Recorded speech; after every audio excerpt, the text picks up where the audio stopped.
Hello, everybody, and welcome. This is One Day Today, episode 129. That's crazy. I've had 129 episodes. I'm really excited about our guest today. He's been here before. You'll see him again in a second. Louis Brantmeyer, and I'm privileged to call him a friend of mine. But I just want to start off. We like to do inquiries in this space, but how would you live if you were being fearless? If you lived your life as an expression of your deepest heart?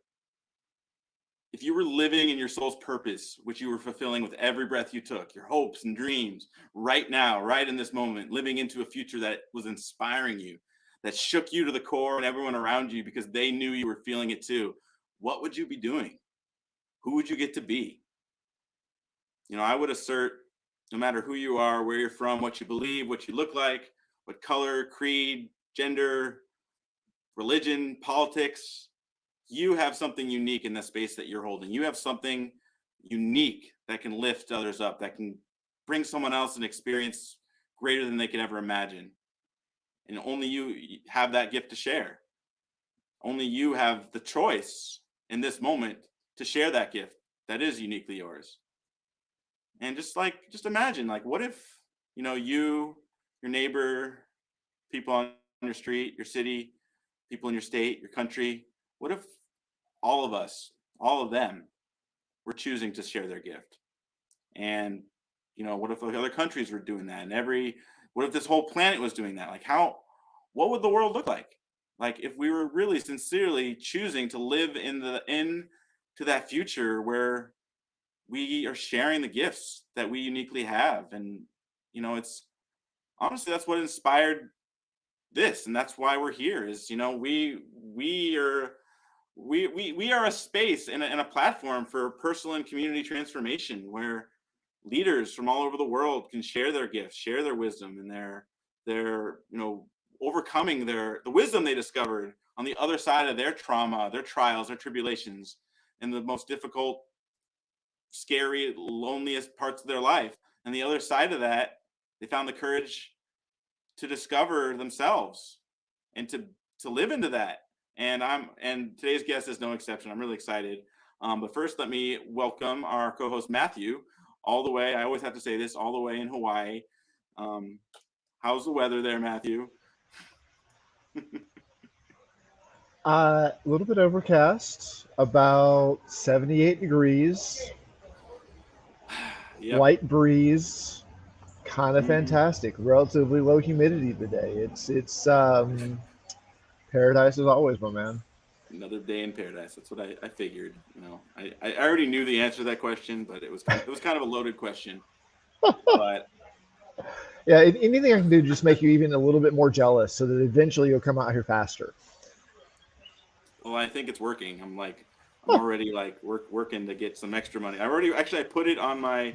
I have like a goal dream list, and it's like vacation in Hawaii, in Europe. So it's already there for me. So I'm already. It's in my scope. It's just a matter of when, not if. Make sure you bring enough money to rent or buy a motorcycle when you get here. Is all I'm saying. We'll go Noted. riding. Okay. Noted. It sounds great. Well, Oh, would you like to say choice. anything before we bring Lewis in on the fun? Actually, no, no, I'm okay today. I kind of just want to bring Lewis on and just like start rolling and see what happens. Yeah. All right. So let's do Well, it. it's my pleasure and honor to welcome my friend and our guest today. Please welcome Louis Brantmeyer to the stage. But man, Hello. Welcome, brother. Great to be here. An honor. It's great to you have you. know, yeah, it is. You already cracked me up backstage. I'm very. I just want to let you like roll with it today and see what happens. Like All right. no prompts, no, just like where are you at? Where's your heart at? What's going on? Just go. All right. Super delighted I've got the baton. I'll roll with it.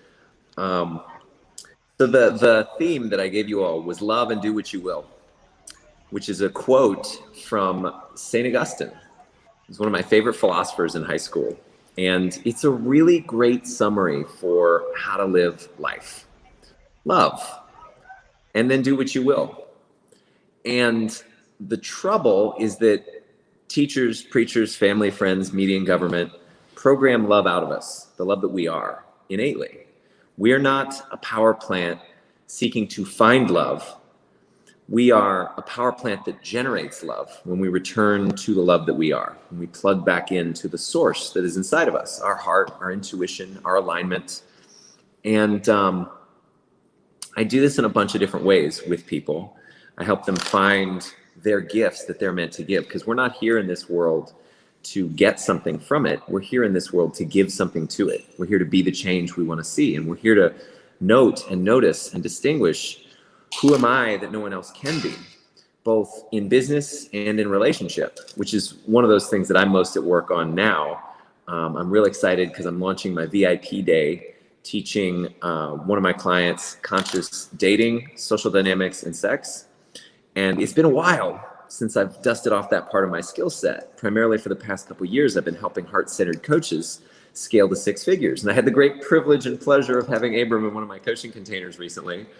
As I heard, he created his first coaching client,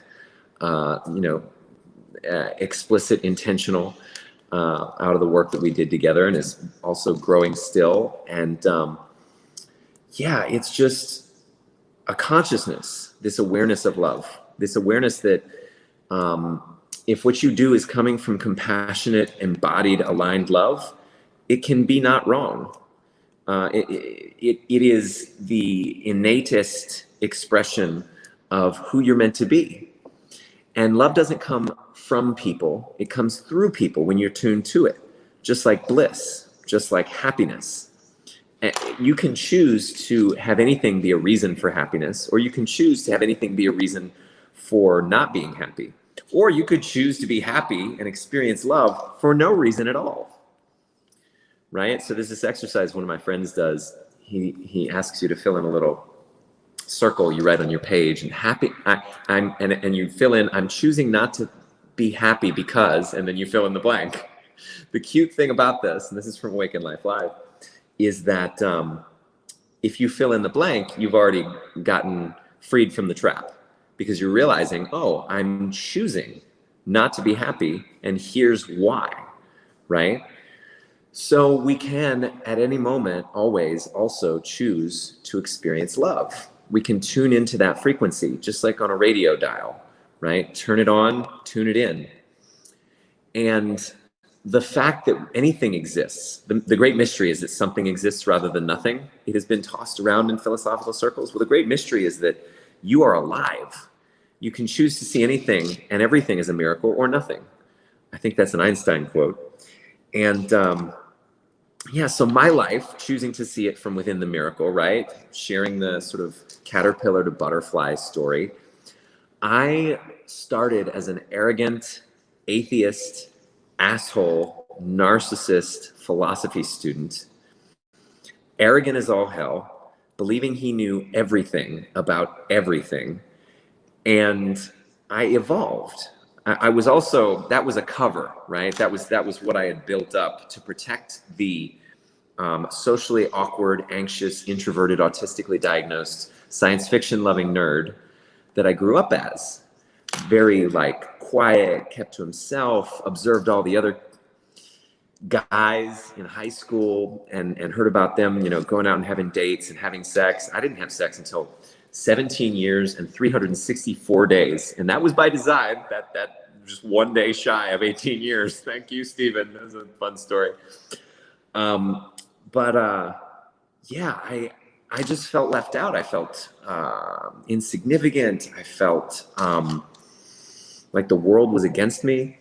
And I spent about a decade doing transformational work. So I went from this socially awkward, anxious, introverted nerd to public speaker, author, coach, entrepreneur, and most importantly, purveyor of the woo that works. Some of the most successful financially entrepreneurs in Austin started telling me things like, oh, feel your feelings. Listen to your intuition. Oh, heal yourself.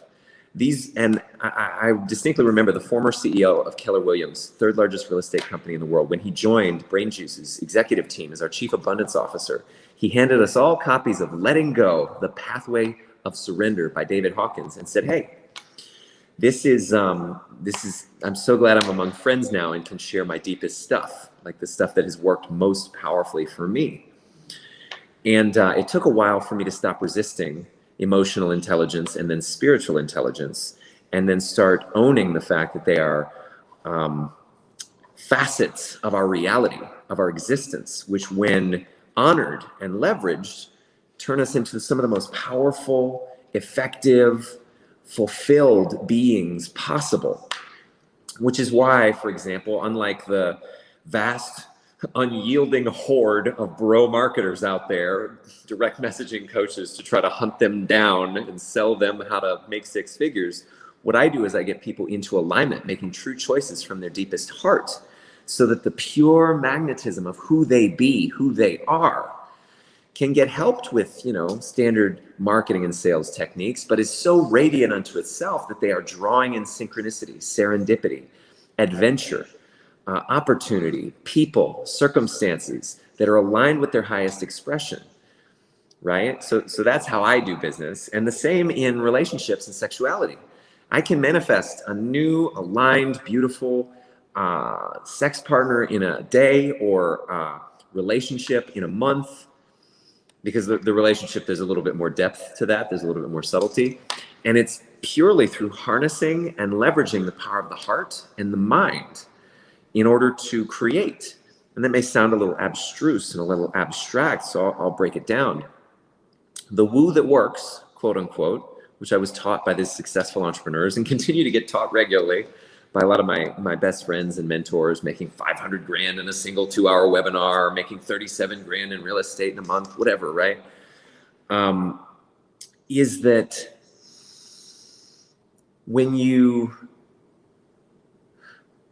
start to take spirituality, embodiment, intuition, when you start to take emotion and energy into consideration, you will have more high performance, you have more fulfillment. Why? Because we're programmed by preachers, teachers, family, friends, media, and government to ignore those things which matter most and get shitty education around those things that are being offered in education, right? Most people who get college degrees don't make a single cent from them. And it's a big con game, right? I heard from a friend of mine who graduated from Stanford about the way in which they're lowering their standards, the Ivy Leagues, in order to get more people in so they can make more money, and they're lowering the quality of the education that is being delivered, and then they're raising prices and all this other stuff, right? So what we need is to make self-education the new norm, new mainstream. We need to start empowering people who are true experts and actually help people with health, with wealth, with happiness, with relationships, with spiritual connection, with purpose, with leadership, the things that don't get taught in school, but which have such a great impact on our performance, on our fulfillment, right? So I keep pointing in directions. I would love to have some more conversation with you guys around this, but what were the landmarks on my story? Well, landmark education, now landmark worldwide, was a big point of resonance between me and Abram, and also the gateway drug into transformation. I like to say landmark should be the beginning of everyone's journey, not the end. There is a skill, a profound facility in understanding and distinguishing the operations of the mind and communication. So I like to say, the best at the neck up. And then I started to notice that my results weren't where I wanted them to be. At the time, going deeper into my story, I wanted to be Casanova. I wanted to be a ladies' man. I wanted to be successful in all the ways that I had observed other people, such as Neil Strauss in The Game, which is a solid book. Even though, don't take it too seriously, because you'll turn into a arrogant asshole narcissist manipulating the world around you, right? And so I went to Landmark, and I got more skilled in communicating. I got more skilled in managing and being responsible for my impact on people, choosing to be a contribution to the highest degree available. And there were still blind spots. You can heal people's communication and get them into different self-conscious space, but we've still got the subconscious, and we've also got the superconscious. And so I'll move a little further. I started doing subconscious work, emotional freedom technique, release resistance processes, breakthrough, paradigm therapy, global information network, like reframing, all these different techniques and technologies for removing limiting beliefs from the subconscious. And that's big, that's important. You can make a lot of headway, and you can cope really well with shitty circumstances and an oscillating identity through using your subconscious work. Now, it's only within the past 2 years that I realized, wait a second, there's the subconscious and there's the self-conscious. So the ego, the part of the ego is direction without power, the self-conscious. The subconscious is power without direction. And yet, both of them, imagine it this way. The self-conscious is the captain of a ship. Let's think of it like a pirate ship. It's made of wood, right? And sails and whatever. Pirate is, I've also done some internal family systems and some parts work. So I have a part that is a pirate. We can get into that later. I like bookmarking crazy stuff that makes no sense. And that's where this thought came from, this metaphor. So the head of the ship is the self-conscious. It's like the flea on the back of the elephant. The flea on the back of the elephant doesn't really have much say over where things are going.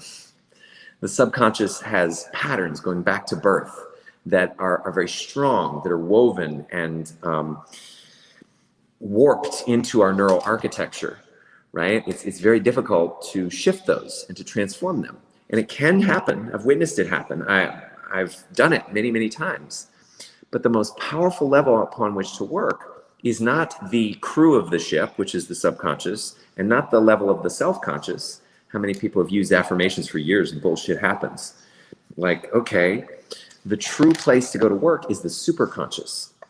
So there's a field structure of information into which we come when we are born, into which we begin to exist at a certain point, right? And this field of information encodes for what resistance we need to have to avoid pain and to seek pleasure. At a basic level, we're just the same as other mammals or animals, right? And so when we have experiences, either in this incarnation or before, I won't, talk about that. There's great evidence from my lived experience around theta healing and superconscious recodes that there is something that we were before we were born. There is some kind of soul that we have that pre-exists and it transcends our physical form, right? And interestingly enough, you can, as a friend of mine is a health coach, he talks about how you can get two people doing the exact same things to heal an illness, juicing, supplements, body work, whatever. And the one person has something going on at the level of soul that prevents that stuff from working. Another one doesn't. And so the stuff works. Just like from a self-conscious level, we can do the very same actions from fear and doubt and have them not work, or faith and belief and have them work like gangbusters. So the superconscious is a field structure, meaning it contains information. If you damage someone's brain, right? I'm not recommending this, but if somebody gets into an accident, the same neurological functions that were going to show up in that part of the brain show up in a different part of the brain. Yeah, you could say maybe it's genetically encoded, and that's possible. But I think that it is superconsciously coded. The instructions for how to form our brain and body, for how to form our energy field, are programmed superconsciously. And here's the other crazy thing. My first 12K week came after I did my first superconscious recode. So I got with a practitioner and I was like, I'm dealing with this, this, this, and this. And because the superconscious, we all are superconscious, by the way. We all have a superconscious aspect to our mind. It is, so I'll tell you kind of the journey that we go through. And guys, feel free to ask questions. Feel free to interrupt. I know you just sort of tossed me the baton, but it's also fun to have you here on the stage at some point. I'll finish the superconscious, and if you have questions, whatever. So when we're born, we forget that we're superconscious. Born as egos. When we're born, we don't even have a self-conscious expression yet. That takes several years to form and calcify, concretize, whatever you want to call it. And we forget. And as we're going about life, we create an identity that oscillates. We create an identity based on an experience of pain that we want to avoid and the rules we make up in order to avoid pain. It sounds to those in Landmark who are listening probably very close to this strong suit thing, right? Here's some way I have to be in order for me to be okay because of this painful circumstance. But there's a slight and dramatic revision to this, which is that who you are as an ego is constituted out of that, what we would otherwise call in subconscious work, a limiting belief. So that core wound, I'm not capable, I'm not good enough, I'm not significant, I don't belong, I'm not perfect, I'm not worthy, whatever that is, everything after that is created in order to fix that wound, in order to prevent that pain. So you're in what we call an oscillating structure and a problem orientation. You're trying to fix something. So you're experiencing, I'm not good enough. And then you go and do 10 theta healing sessions, or you do 10 days of NLP training here in Austin, and you feel better, but then you oscillate. And the person who was trying to heal the limiting belief is the same person who came through the other side. They just now have given their subconscious mind the invisible instructions that, hey, I needed all of that to be okay. I needed all of that to fix the problem that was going on with me. So people can build 7-figure businesses trying to prove that they're good enough, making a conditional choice, verifying that they this whole time they weren't good enough, and now they're still not good enough. They just have a business that they hate that isn't fully aligned with their heart and soul. So how do we get out of this? Well, we realize that we're operating from a problem orientation, and we start getting into a creative orientation. The creative orientation, and I get most of this super conscious stuff from You're Not Broken by Christopher Michael Duncan. I've received a lot of training from him. He's amazing. The conscious creative orientation is, what would you create if there were nothing to fix and you were just creating for the pure love of creating? And when you're coming from there, you're making a true choice. And 4 different ways in which to get into the creative structure or orientation or identity, where you're no longer oscillating, trying to fix a problem, right, is to start living from what he calls the core 4 choices. I'm the predominant creative force in my life. Like, I'm the one making most of the things happen, right? Or I'm the one, making the most important things happen. I choose to be healthy and vital. Everybody wants to be healthy, vital, alert, alive, enthusiastic. I choose to live my true nature and purpose. What is that for you? It might not even be the business that you're in. It might not even be the thing that you've given your whole heart and soul to for a decade, right? I'm in the inquiry of this as I go deeper in my own work. And part of why I've relaunched the dating and relationship coaching is, how do I bring my whole soul and my whole heart, and not just the part of me that saw that so many heart-centered people like myself were suffering from business ignorance and needed help and healing along the road to thriving and success, right? That was a conditional choice. It was made out of both me sensitively observing the opportunity in the marketplace near the beginning of COVID, pretty smartly, pretty deftly, but also because I felt there was something wrong with what I didn't know and what other people didn't know. And I'm not saying a conditional choice can't lead to great beauty and joy and accomplishment and contribution. It can, and it does. It's just that at the end of the day, there might be less fulfillment, less satisfaction, and less motivation and inspiration. Inspiration is being responsible for the energy that you are. And to be responsible fully for the energy that you are means to heal and thrive at all levels, not just self-conscious, not just subconscious, but super conscious. Getting not just changed or recoded instructions from the field, because the field tells your body and brain how to form. It tells your body and brain what to resist and what you can't. Like, imagine you are a creative flow. You are the flow of a river. And at some point in the past, something happened and you put a boulder in the river so that you wouldn't have to face the pain of following that flow forward, right? So what we do with the superconscious recode is we tap on that boulder and not either break it apart or break off parts of it in order to release the resistance and make it easier for you to naturally flow in the direction of what you most desire innately and truly.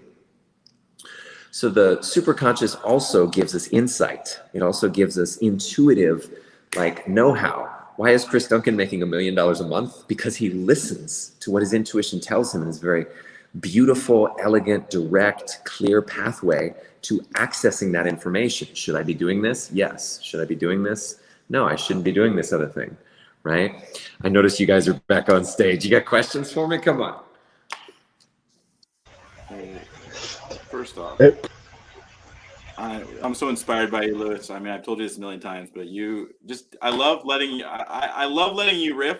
And I kind of just like I'm glad that Matthew just threw you out there. Just like unleashed with Lou is kind of like it's like, I think we talked about that one time. We talked about doing something, and that was what name we come up with.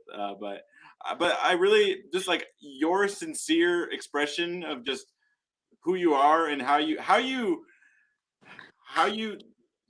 like take the totality of what is in the human experience and you make it like palatable and make it like how you make it digestible. And I just acknowledge you for your heart, for being that, making it so you make it seem so simple and and make it achievable. And it's just like it's very contagious, just you talking about what you're doing and how you offer that to others. It's just like I just see the more people get of Lewis, the better off we all are, because you just inspire just by being you. So just thank you for sharing all that. And there's so much you said that I want to, a lot of rabbit holes that I want to go down, including the pirate ship, by the way.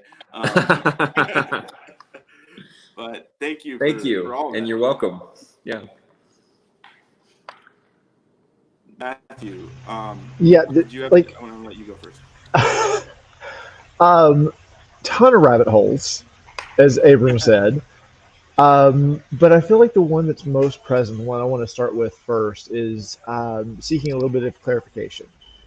Um, so early on, when you were kind of riffing, you talked about stuff that you felt like we need to do, and I'm just curious, what do you mean by need? Yeah. Give me some more context. What was I saying specifically? So we need to switch from our education system to more to self-education. Yeah. So I almost wore my Earthwaking University shirt today. Almost.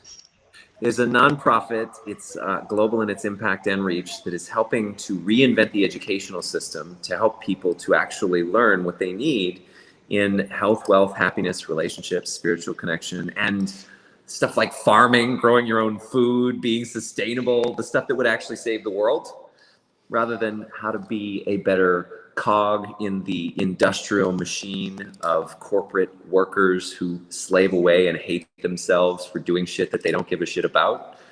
I mean, like, I believe that there's nothing we need, right? Metaphysically, there's nothing we should or ought or have to do, but it'd be smart. It'd be a cool idea. It'd be really helpful for civilization as a whole.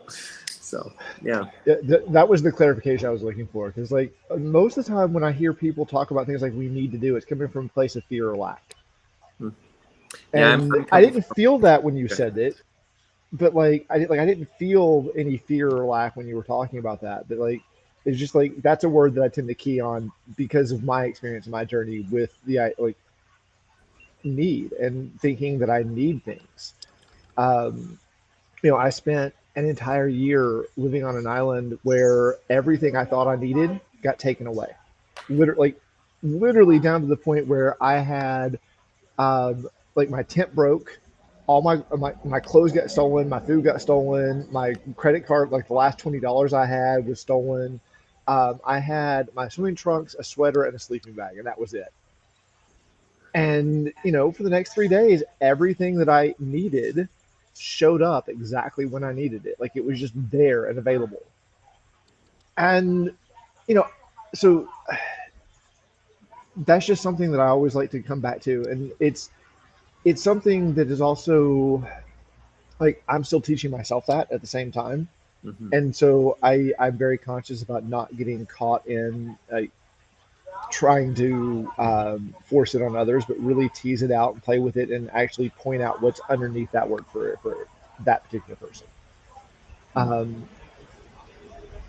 So there's that. And then the second thing is actually, let's just dive into the pirate ship for a minute.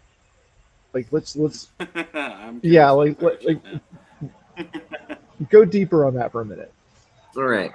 So, no, I was thinking about using the whiteboard, but it would take too much to get some markers. The idea is, and you can try this out and test this out for yourself. The idea is we have a main personality, and we also have sub-personalities. Have you ever noticed that you tend to act different ways when you're around different people? Yeah. Have you ever noticed that sometimes you're on a path of engaging in a certain way with your life in the world, and then suddenly there's a takeover from some other part of you that's like afraid or believes you can't? Some sub-personalities are the victim, the wounded child, the people pleaser, the addict, the obsessive. What else? There's the protector controller, which is our innate sort of evolutionary instinct that will override all other functions in order to make sure we survive. There is, for me, in that list, and it can vary depending on the person, right? Depending on how they've developed themselves over time. There's probably a basic grouping or constellation or cluster of like sub-personalities that we all possess, like the protector controller. There's always going to be a part of you that responds to the world with looking for, what do I need to do to survive and what do I not, right? As an aggregate of personality or neural pathways. The idea of sub-personality could just be a conventional way of talking about certain neural pathways and clusters of information and activity in the brain oriented towards certain action patterns, response patterns, stimulus response activities, right? So for me, the pirate, when I was deeply traumatized by a partner who I loved, first cheating on me during relationship and then having sex before I did with someone else after the relationship ended, I was so hurt that the part of me that believed that, you know, at the time, right, I believed I was helpless. I believed I was worthless and unlovable. I believed that love and sex were the most important things. And the only way to prove that I was lovable was inside of experiencing sex with a beautiful woman who also loved me. And it was funny because around that same time, one of my friends, I was talking to him and we were like, well, how does this other guy, how is he so successful with women? And the guy joked back to me, he said, oh, he just puts all of his self-valuation and self-esteem into whether or not he's recently had sex with a new beautiful woman. And clearly that is fucked up. Clearly there is something deeply dysfunctional about that. And I didn't actively choose that, but it was just the net vector of all of my limiting beliefs and perceptions and resistance at the time was like, oh my God, I want to have, and then I saw David Tennant's beautiful miniseries, also with Peter O'Toole of Lawrence of Arabia fame, if I recall correctly. It's a 3-part miniseries where the guy who plays probably the most famous Doctor Who stars as Giacomo de Casanova, Chevalier de Singalt, world-traveling adventurer, writer, ladies' man, philosopher, who hobnobbed with court kings and queens in Europe in the 17th century. And I watched it and I was like, I want to be that. And so I obsessed over like, how can I massage and transform my social dynamics, expression, language, communication, energy into being like that. And I kept sharing with people in Landmark and outside of a Landmark who I am as the possibility of being Casanova. And the very first time I did that was at my Landmark Advanced course, where you stand up in the front of the room and you share who you're creating yourself as. And I said 2 things. I'm the possibility of being a Landmark forum leader, which I'm not as interested in now anymore. And I'm also the possibility of being Casanova. So purely by virtue of the new distinction, the framing, the expression, the energy, when I sat back down in my seat and looked at my phone, I had the offer of a threesome from one of my former partners. And I was like, well, that's strange. I didn't have to do anything in linear reality other than speak the truth of what I wanted to create into the world. And so I followed that possibility out. I expanded inside of it, and I had so much fun. There was like an experience of, I'll get to the pirate in a second, by the way. The pirate is the shadow side of Casanova. There's this part, the very beginning of the miniseries is Casanova bursting from a window where he's been having an affair with someone else's wife. And Then the husband chases him around freaking Venice, and he has to escape, and it's antics and all of this. So I didn't have that happen, but I did have one time where I had sex with this amazing woman. She was super Christian, but super ambiguous about her Christianity and really hungering for like adventure and touch and sex. And her roommate got home and wasn't supposed to know about me being there. So she had to let me out, and I had to jump away and run through her backyard so that they never found out that I was there. And there was fun shit. It was just like, okay, well, I got to fulfill. Now, the problem with Casanova is, and you'll find this out in the show if you watch, which I highly recommend. I think it's even on YouTube for free, which it'll probably be taken down from YouTube for free now that I'm talking about that. But the thing about him was his mother and he did not have a great relationship. She basically left him for adoption, or something very much like that. And he had a very troubled relationship with the feminine. He felt unloved, he felt unworthy, he felt incapable, and he felt like he needed to prove that through creating situations of seduction. And then the adventures just sort of flowed from a persona and a personality like that wrestling with the world.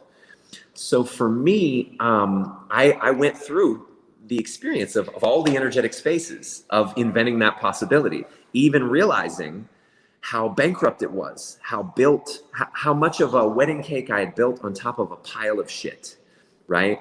How not a true choice it was, and how dissatisfying it was on the other side. I spent about 3 years living from there, from that space, from that energy. And I won't say the adventures weren't fun. I won't say it wasn't really cool to point and shoot and say, I want this to happen and to have this happen. And to have people absolutely love and adore and appreciate the experiences they were having and the contribution my heart, my sex, my mind, my poetry got to be for people. But what I am going to say is, at the end of those 3 years, I started to, so I was working at a brain supplement startup, and I started to make errors. I started to put sex and dating over even the slightest hint of purpose that I had a grasp on. I didn't really have a clear sense of my purpose at that time. I was this sort of pleasure, pain, adventure seeking mechanism, right? There wasn't as much consciousness as I really wanted there to be. So I got fired from the job. They gave me 30 days to create a new position there, or go somewhere else. And I was like bored with what I was doing anyway. So they were like, all right, what do you want to do instead? And I was like, well, I know I want to go back to Amsterdam because I'd been there once and loved it. And I realized, okay, so I'm better at sex, dating, relationships than most people, given the obsessive, neurotic attention and study and training I've put into it over these years to get as good as I am. Now, of course, as I look back, Lewis circa 2016 was not healthy with sex and relationships. He was not aligned, but he knew a little more. He was a couple steps further on the path and had a couple chapters ahead. So I was like, let me be a dating and relationship coach. And I didn't know business development. I didn't know marketing, messaging, and sales. So I suffered, stressed, struggled, strained, scrambled, chased eviction notices off my door for 6 years, creating events for coaches to help them create clients when I had trouble myself. Which brings me to the other end of the story, where in the past 2 years, as I've done super conscious work to release resistance, to find the depths of these patterns and let go of them, I've started to distinguish this subpersonality as like, so there's Casanova, which is a really beautiful celebration of life and adventure-seeking contribution capacity that I have through all of the training that I took on. But then there's the sex pirate. The sex pirate is the part of me that is just wholly keyed in to the animal desires without regard for the impact on my life, my heart, my soul, my emotions, or the people in front of me. And anyone with any real capacity or skill, any real power, will have a light side or the high side and the low side or the shadow side, the part of it that's unregulated, that's unintegrated, that's driven by commitment to service and contribution. And so it's only been in these past 2 years since I've gone all in to the best of my conscious capacity and subconscious and superconscious capacity to be loving, to be compassion in the world, to leave people with love, to leave everyone who I encounter in my communications and my engagements Even if there's a single judgment or a single unkind word, I do my best to be responsible for and apologize and clean up, right? So that depth, that level of that commitment has had me see, oh, that Casanova shadow side is still has been over these past couple of years, still sometimes in play.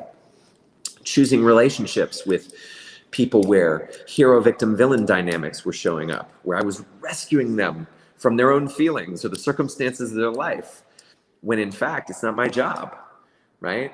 Or villainizing people who were making me wrong or reacting, right? There's all these different things. Anyway, did that answer your question about who the pirate was?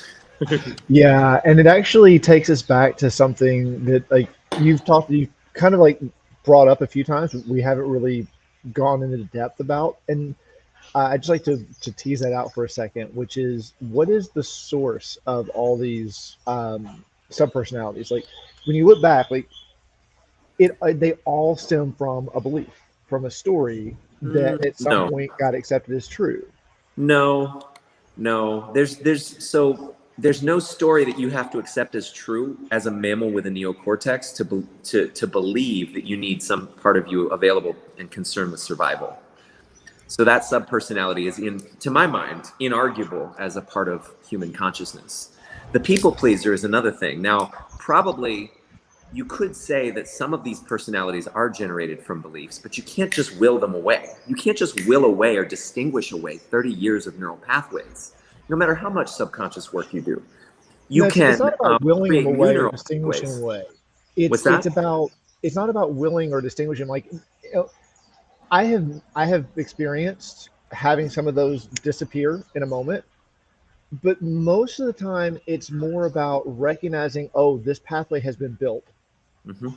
Integration. And now it's time. Yeah, and now it's time to retrain it. And it usually takes time to retrain that pathway.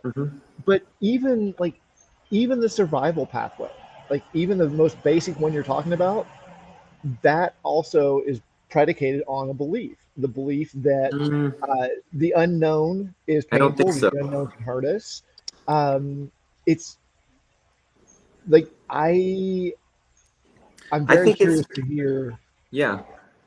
Because when I look at it, it's all around the fear of the unknown and the fear of death. And what is death? And what is that story that we tell ourselves about death? And there's a belief there that because we don't actually know, then there's a possibility that we're going to get hurt even more, that something bad will happen. And that fear is what drives the mechanism, as far as I can tell. So I'm curious, where you see something different in that. So if you want to extirpate, extinguish, eviscerate the fear of death, then there's a chance you might get run over by a car that you could have otherwise avoided. So I highly recommend leaving the concern for survival and the fear of death in place in your brain. I highly recommend not, trying to destroy the part of you that's making sure not to put your face into a hot stove, because those are useful, right? We're not here to get rid of all of our programming or to recode all of the resistance. We're here to create a life that we love. Again, there's no problem that we're here to solve. The question is just, what do you want to create? And if you want to create something that has you experience resistance along that path, then recoding or removing the resistance is useful. That's all I'm really saying. And the model that I operate out of, I'm not arguing that the model I operate out of is the dogmatic orthodox truth of all reality. I'm just saying it works, and it works for most people, and it works beyond anything else that I've found in 15 years, including the distinctions and conversations of Landmark that tell you that you have to have a certain number of mechanical pathways that you just have to put up with for the rest of your life. I've literally done EFT and body work and other stuff to where, just like you're saying, it disappears in a moment, but it's also gone for the rest of my life. Unless I take drugs or drink and then the neural pathways become kind of mangled and I go back into old versions of me, right? That's part of why I generally avoid psychedelics and drugs of all kinds, because it's easy to revert to an earlier part of me with less work done on it. So anyway, I'm not arguing necessarily even or stating or speaking from the literal truth of the idea that there's a subpersonality, though I probably, if we get an MRI and a solid scientific study on it, we can detect different portions of the brain that fire off in relation to certain visual or sensory stimuli, not stories. I do agree that strong suits exist. Strong suits are parts of you that develop through stories, but they don't stop at age 10. You don't get an X, a Y, and a Z and then suddenly no longer have that capacity to generate new capacities of response to things. For me, Casanova started in 2012. It didn't start in my first 15 years of life. It was a way that my brain encapsulated and grabbed at managing traumatic and painful experiences. And yeah, I mean, I think the protector controller, for example, is really great. And I think the people pleaser can actually even be useful. We develop these things largely, indeed, based on perceptions and beliefs of what we have to do in order to get love or attention or affection, and what we need when we're children and when we're still, you know, developing our sense of ourselves. So I'm not worthy of love. I need to get dad's attention. The rule becomes I have to be smart in order to get dad's attention. And then we're restricted by that in just the same way that a strong suit or a racket would. It's just if you integrate. So part of it is subconscious work where you integrate into the main personality and harmonize. And this is the part where I'm still practicing, right? So I'm not quite as conversant on it.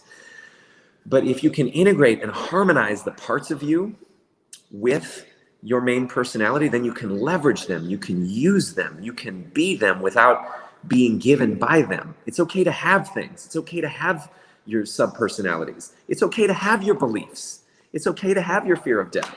Just don't let it have you. Because if it has you, you have no behavioral flexibility, no capacity for novel stimulus response patterns. Does that make sense? Yeah, and I'm actually going to go a little bit deeper on that because it sounds like you're just talking about operating purely from mind, body, superconscious standpoint. Like it's those three main things. I feel like I have a clear understanding of what you mean by superconscious. Like to me, when you're talking about that, that's the same thing that I refer to as the thing that's bigger than me. It's the field that I tune into, that I have access to, that we all have access to, mm-hmm. in which choice happens instead of decision making. That's a landmark distinction, and I like where you're going with it. So choice, right? Choice is making a choice without considerations, right? I choose chocolate because I choose chocolate, right? No. So choice to me is like there's no reasons, there's no logical considerations, but there is that bigger consideration of the superconscious, of that thing that's bigger than me. There's that bigger perspective, and like that's the thing that makes the choice. So it has I don't know what that is. I don't know what all it has access to. I don't know how big its perspective is, but experientially, I know that it's there. Like I experience it because there's constantly things that I've learned to recognize when it's guiding me, mm-hmm. and the more I follow that guidance, the more ease, joy, and grace exist in my life. Exactly. Yeah. It's about being willing to surrender into a infinitely intelligent perspective that can perceive the part I'm meant to play in the ongoing story of all of existence. Yes. I can't see the thanks, Rainbow. I can't see the final scene of the movie that I'm in. And I'm not meant to. I'm just meant to play the role that I'm playing in this now moment and in this now moment. And yeah, and the possibility. Go ahead. Yeah. Well, the possibility is like if we do see that final scene, then we may never be able to fulfill it. Like it may ruin the whole thing. Who the hell knows, right? Yeah. So there's an example of that I want to talk about that I really love. But go ahead. You were going to say? Yeah. So taking it back to the subpersonalities and the mind-body mechanisms like survival response and fight or flight and things like that. No, those things may never go away. Like they're intrinsic to these bodies as far as I can tell. But as you said, we don't have to be slave to them. Like we don't have to be controlled by them. We can recognize them for what they are and choose from that bigger perspective whether or not they're applicable in this moment. Yep, for sure. 100%. In the province of the mind, there are no limits except those that we discover by experiment and then transcend. This was from a guy named John Lilly, who experimented with LSD and sensory deprivation tanks and discovered how to communicate with dolphins. So he had a book that I really loved called Programming and Metaprogramming in the Human Biocomputer. And then his autobiography was called The Center of the Cyclone. And he had some crazy experiences. But yeah, we do not have to be a slave to any of the programs that exist in our consciousness relative to anything that's going on. We are a space where freedom and free flow of choice is available. Once we free ourselves from our programming, by the way, that's when we become truly available for superconscious guidance and intelligence, because you can't give to God what you don't have. And if you haven't fully activated, actualized, and accessed your potential in health, in wealth, in happiness, in relationships, then the amount that you can give to God is diminished. We're meant to live life fully. We're meant to express ourselves fully. So anyway, did you have more that you wanted to add on that, or there's so much here, like, and I feel like we could unpack all this for hours. And there's like, what like one question I want to ask you, Lewis. You know, just one aside I'll say is just about the dolphins. It's like, I'm sure if he trained dolphins, he came across some pirates too. But throw it in there. But what I want to ask you, I like to, in this space, kind of dive into inquiries, because it's, you know, in my experience, and I would assert you probably agree, is life doesn't really exist in the answers. It's in the question, in the pursuit of, it's the constant pursuit of the question that, you know, it's the journey rather than, like they're saying, if you already know how the ending is going to go, not only will it change the ending, but it's not even life at that point. It's like it's something else. It's like seeing our own death. If we know how we die, then we're probably going to avoid it, and it wouldn't be that wouldn't be the way we live. One question I want to ask you, and I like to ask a lot of our guests, is, you know, what is your highest aim?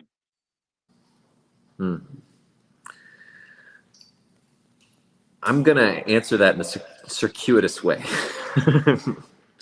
So don't think I'm not getting to your answer.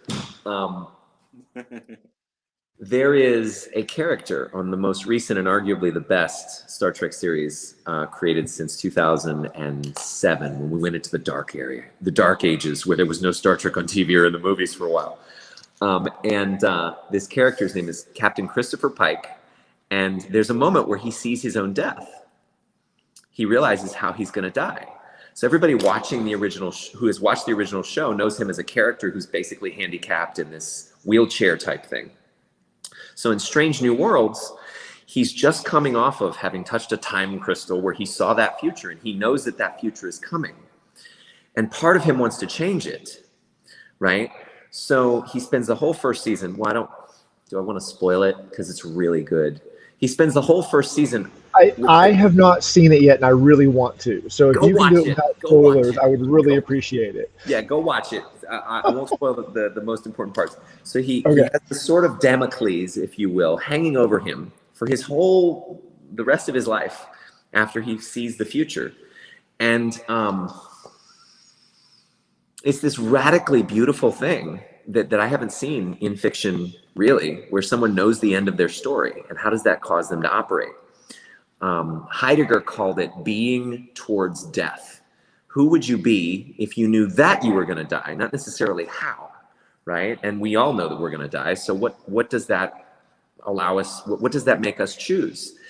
And I can't say the part that I wanted to say, but because I don't want to spoil it, it's totally worth it. Go binge watch it this week. It's amazing, the whole series and season.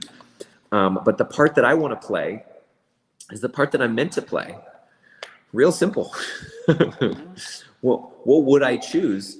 I would choose, to the best of my ability, to have love make its best use of me for the highest good of each, every, and all. And what that looks like to me is exploring, expanding upon, accessing, expressing, and embodying from the highest potential that's available for me as a human being, in peak performance, in love, sex, romance, and relationships, in business development and wealth, in abundance, in prosperity, in health, vibrant health. celery juice every night for nothing. Like, we still have bodies. Interestingly enough, the laws of chemistry and biology still apply. So you could heal someone super consciously from the thing that had them cause a tumor or the behaviors or whatever. The tumor won't disappear. They'll still have to do stuff to have it move from their body. People may get rid of all the beliefs that had them put on a bunch of weight to hide out from visibility, right? Or to have them go numb and into apathy rather than surrender to their purpose. That may happen, but they may still have all the weight. So they may have to change their patterns in order to fully align with the highest expression that is now available to them. So yeah, I mean, what would I be doing if I knew I were going to die? This seems good. I'd be doing this right now.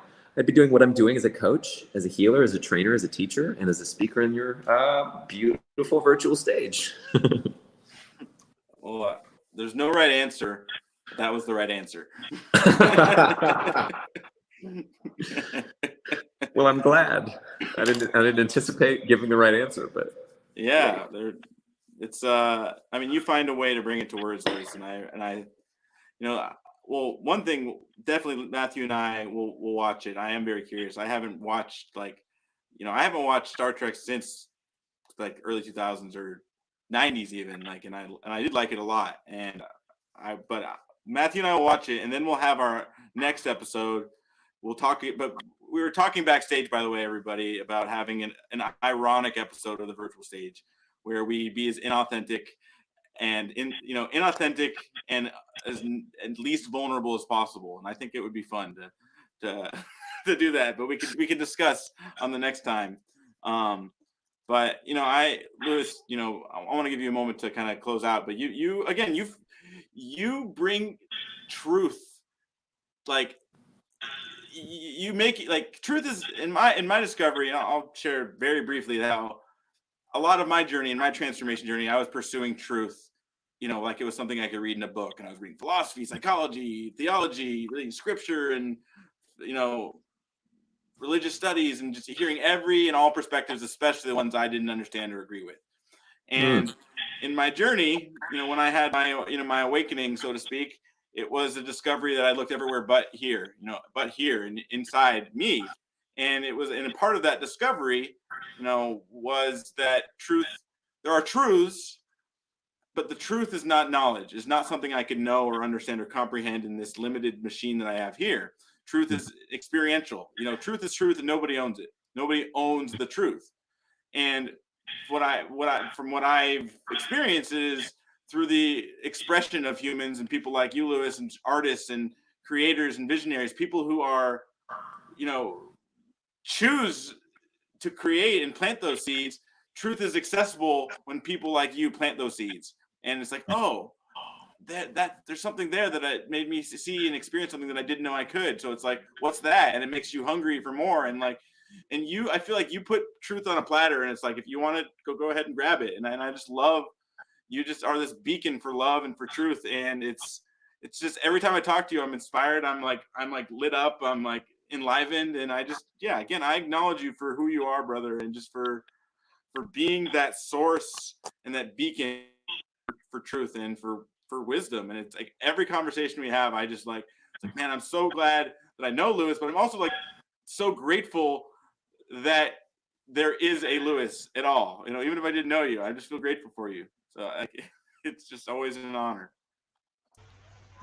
As Orpheus says to Neo, the honor is still mine. Go ahead, Matthew.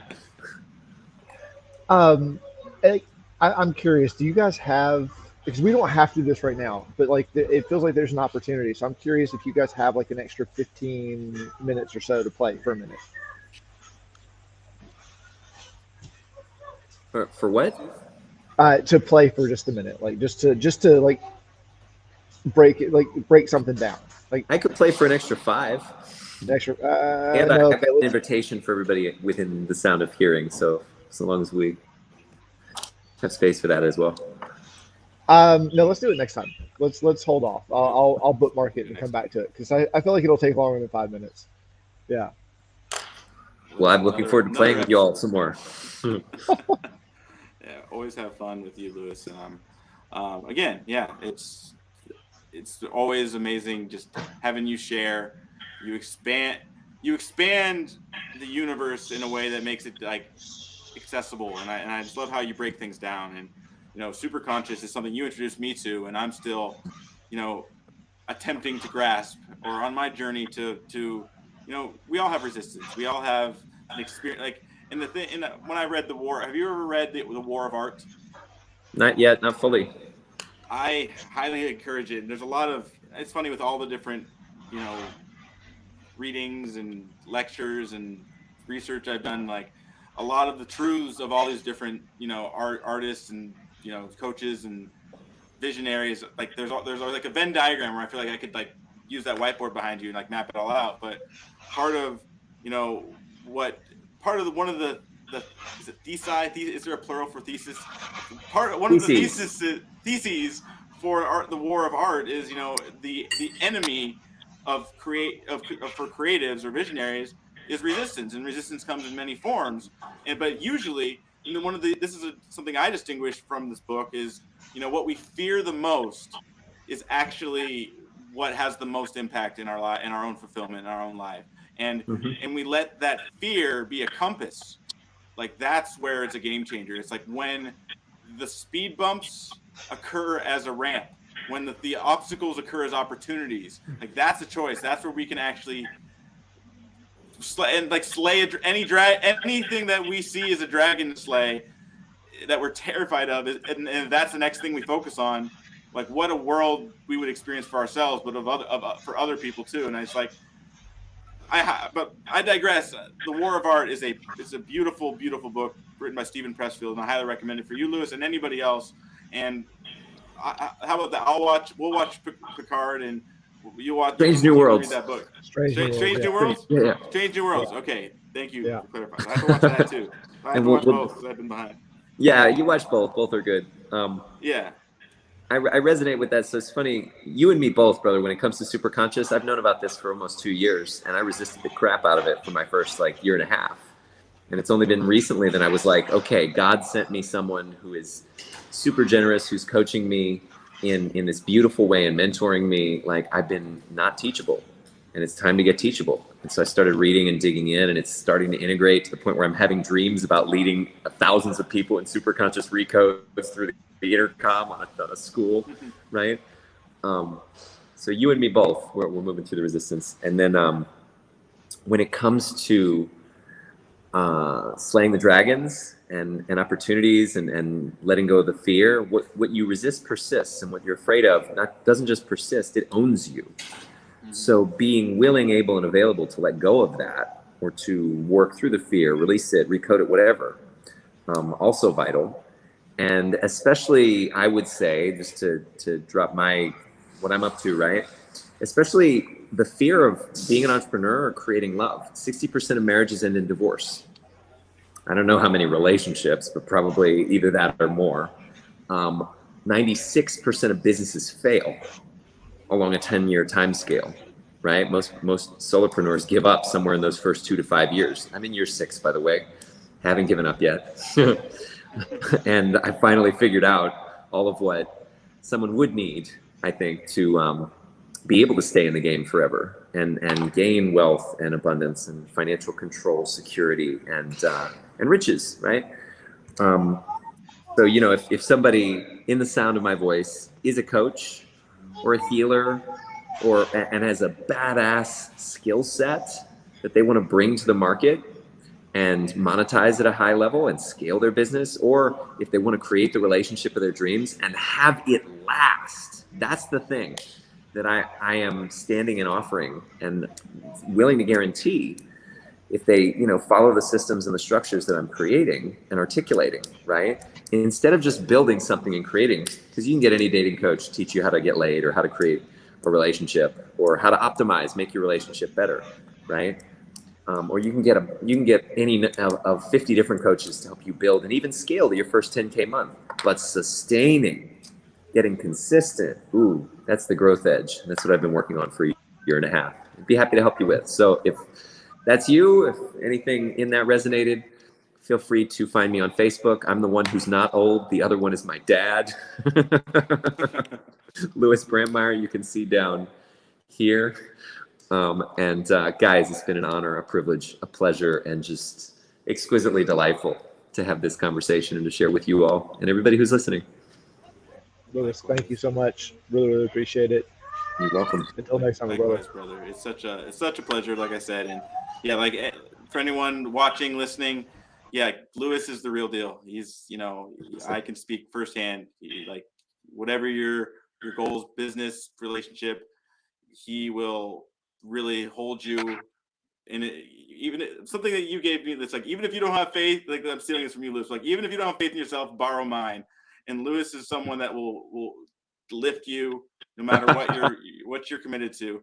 And one last thing I'll say, Louis, is like what you were saying is, because we were talking on the phone, I think a week or two ago, about you said something I said reminded you of the story of the two wolves, but there's very few, in my experience, there's very few things in life that are binary, that are black and white. Like, and I feel like our identities and our egos wants to make everything in black and white, and this is good, this is bad, this is right, this is wrong. But one thing that is an exception to what that is black and white or is binary is operating from love or not, or operating from fear, or even cloud. It's almost like the clouded, because we are love, but it's that cloudy perception that we put in front of it. Like it's that expression, and it's like, and it's like a garden. It's whether we whatever flower or seed we water, whether it's love or it's fear, it's going to grow.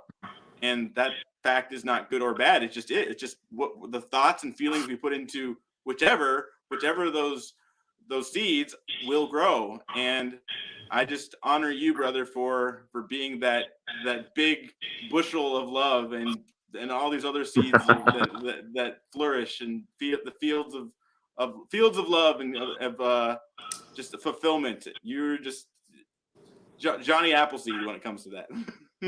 Well, thank you, sir. I have a village of giants whose shoulders I stand on regularly and dance on, in fact, that helps me to be able to love the crap out of people or love the shit out of people. And you just reminded me, I'll end with this. I'm not just here to love the shit out of you. I'm here to faith the fuck out of you. I'm trying it out. I'm not sure if it works, but yeah. Oh man. Yeah. Well, thank you again, Louis. It's such a pleasure. I want to thank you again, and thank our viewers for tuning in and being with us. And feel free to get in touch with Louis. You'll see just look up Louis Brantmeyer on Facebook, or leave a comment in this video, and we'll get you in touch with Louis. But I want to just invite you, again, I said at the beginning, no matter who you are, where you're from, you have something unique that can lift somebody else up. And I want to personally invite you to be a guest on this stage. We want you to share your gifts. We want you to share, what you uniquely have that what you have, somebody else uniquely needs to hear. And I want to invite you to share your story on the stage and be a part of this, and really just share your story and your wisdom that you found and that maybe you're still in, that you've overcome, and that you can give somebody else that gift of rising above whatever has stopped you in your past. And but this is part of our one day our mission is bringing you and me and communities together in joyous celebration, unifying humanity in our diversity to create a better world for us all. And this is all under our vision, where humanity is rising in a connected world, with each person's unique gifts and contributions and genius are being valued and magnified through a higher level of collaboration, producing unprecedented new realms of possibility. Thank you again, Louis, for being our guest. Thank you all for being with us. And as always, one day is today. Peace and love to you all. Have a wonderful weekend, and we will see you all next time. Peace, everybody. Aloha.